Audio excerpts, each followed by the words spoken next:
खुलुमबाय बयखौबो बे समाव आङो मोननैसो गोनांथार खौरां लानानै फैलायबाय।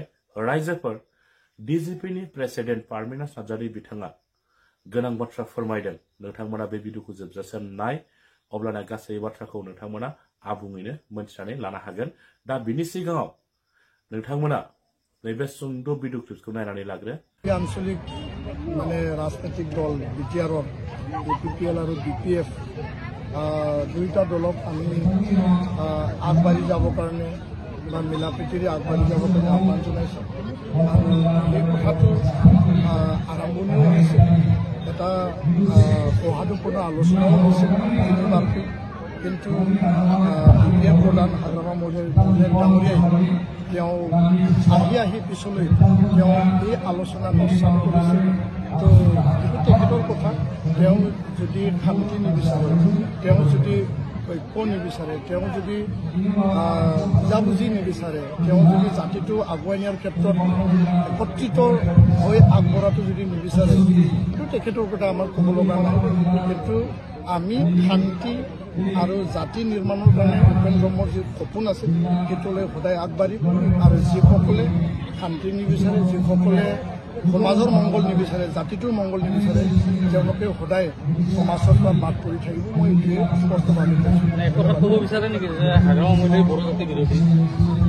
মই বিৰোধী বুলি নকওঁ, তেওঁলোকে ৰাজনীতিবিদ, কিন্তু কথাটো স্পষ্ট যে নিজৰ স্বাৰ্থ, নিজৰ ৰাজনীতিক গাড়ী, নিজৰ ক্ষমতাৰ স্বাৰ্থত যিসকলে সদায় চিন্তা কৰি কাম কৰে, তেওঁলোকে সমাজৰ কেতিয়াও মংগল নাপাবে। মই এইটোৱে ক'ব বিচাৰিম।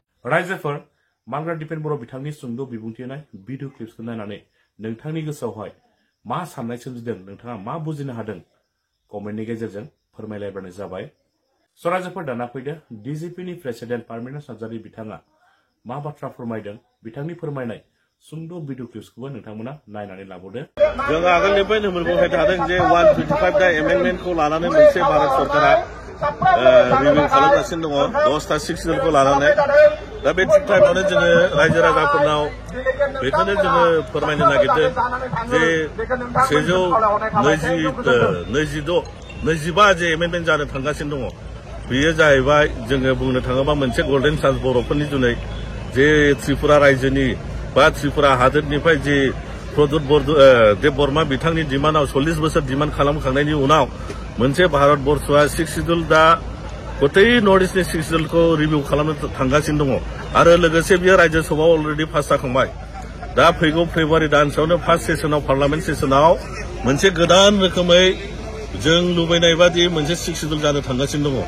थिग बे टाइमावनो नोंथांमोननि सिगाङाव जों बेखौबो फोरमायनो सानो जे थांनाय समाव प्रमद बर' बिथाङा गाव निजा बबेयाखै खुस्रा तैयार खालामनानै मोनसे मेम'रेन्डाम, जों मिथिनाय मथे आसाम सरकारनि मामा थोननाय बादि मोनसे मेम'रेन्डाम हैनानै दङ। जुदि बे मेम'रेन्डाम मथन जुदि जानानै फैयोबा जोंनि काउन्सिला 6 शिड्युल मर्यादा थानाय नङा। बिटिआर होननाय मुङै जोङो मोनसे जेनेरेल काउन्सिल सिङावसो थानांसिगोन।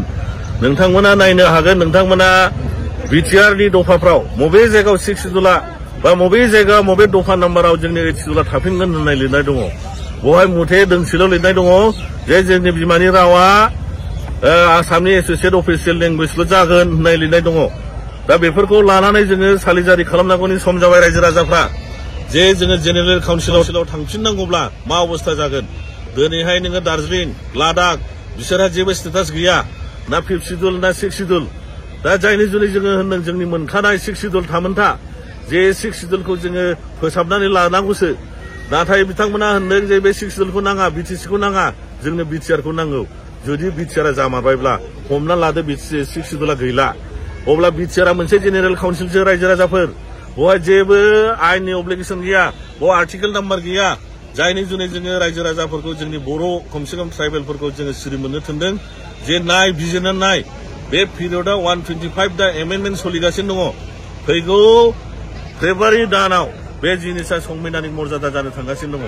जायनि जुनै जोङो दाखालि बिदोंमोन प्रमद बर'नाव, नोंथां हैनाय मेम'रेन्डामखौ खोन्था, मानोना बे मानसिखौ फोथायजाया। थांनाय बारनि बिटिआर रेकर्डआवबो सोरनोबा देखाया मारैनो साइन लाहोदलाबायनानै दिनै बे बिफदाव गोग्लैबायजोब्बाय जोङो। दा ओंखायनो जों फोथाया, जों होनदों एबसुनि प्रमद बर'नि मेम'रेन्डामा मा लिरदों बेखौ जोंनो पाब्लिकलि खालामनांगौ। जों जोंनिखौबो पाब्लिकलि खालामगोन। मानो दोनखोमानायनि बाथ्रा फैनांगौ जोङो होनदोंसोमोन ज' प्रत्येक दल संगठना ज' मिलायनानै अल जाति माने कमिउनिटि लिडारफोरखौ लानानै सिभिल ससाइटिफोरखौ लानानै जों क'क्राझाराव सावरायनांगौमोन जे जोङो माबादि सिक्स सिडुलखौ जोङो लामारनो नाथाय बेखौ खालामालासे जोंनि आदा प्रमद बर' एमु टेमगाङा दिल्लीयाव हारसिंनो मेम'रेन्डामखौ हैखोमानानै दङ बेखौ पाब्लिकलि खालामनांगौ जों दिनैबो डिमान्ड खालामो आरो बेखौ ज' सावरायलानानै सिक्स सिडुलखौ जेन' परिबर्तित टाइमाव जोंनि ट्राइबेल माहारियानो सालायलांनो हाबाय थायो बे रोखोमै बुलेटफोरजों गावलांनो हाबाय बादि जों मोनसे सिक्स सिडुलखौ लुबैयो धन्यबाद।